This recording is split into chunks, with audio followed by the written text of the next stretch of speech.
Hey, family, many of you are leading teams or will lead teams. And one of the things I want to share with you is thinking about the environment. And it reminds me of a story when I started a job at Chase back in 2000. I had accepted a brand new role, excited about it. It's in New York, and I'm living in Philly, right outside of Philly. And so I take the train every day. I get on the 5:14 a.m. train, plenty of time to read and do whatever on that train ride up. And not to get to my office in New York, let's call it about 7:30 or so, right? So two and a half, a little less than 2.5 hour commute, but it was good.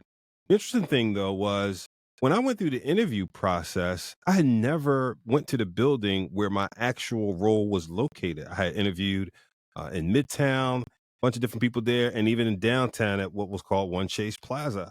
But I was working at 52 Broadway. So the first day, I'm on my way to New York. I look at the address. Oh, okay, confirmed 52 Broadway.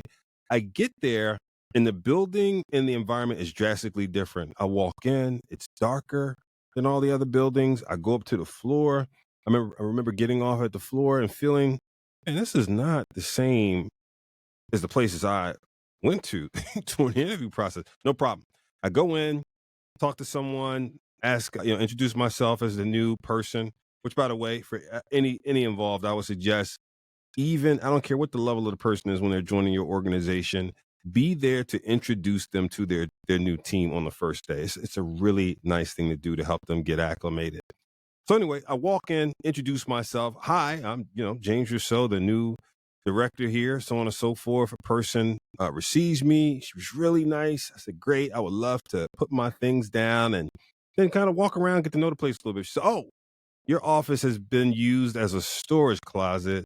We will have it cleaned up in a couple days. Okay, no problem. Take a seat in a cube somewhere, or did I sit in the lunchroom? I can't recall. Just sat somewhere, maybe in a conference room, whatever. And so that's how it started.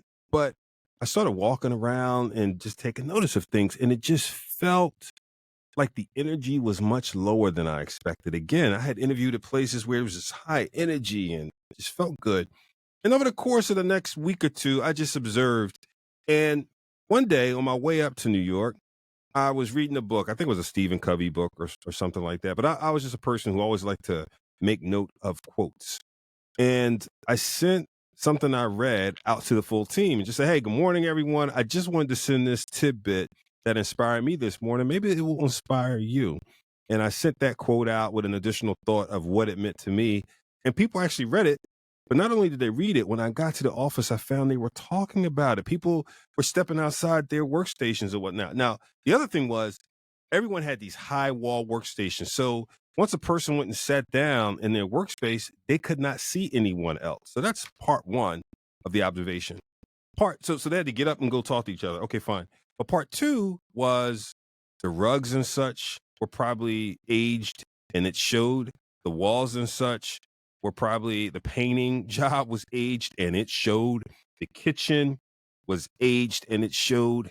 And so while I started some conversation, I also realized I need to make some changes to the environment to help people feel like they want to be in this environment. So not only did I start what was now then called the success thought of the day. Initially it was the thought of the day. Then over the years, I changed it to success thought of the day. So I've been doing that about 20 years up until 2021 or so. But it also encouraged me to make some changes, some cosmetic physical changes, new carpeting. Let's take down the walls of these high workstations so people can see each other, your next door neighbor across the room, etc. Let's update the lunchroom a little bit. And I dare to say that over time, not only was there more collaboration, people more collegial, etc., the team performed better. Whenever you want to talk about high performing teams, there are a number of things you could do. There's a number of articles you can search on high performing teams, and it's going to talk about things like collaboration and complementary skill sets and the difference again between hard skills and soft skills and whatnot. But don't miss the obvious things you can do to make the environment more pleasing for people.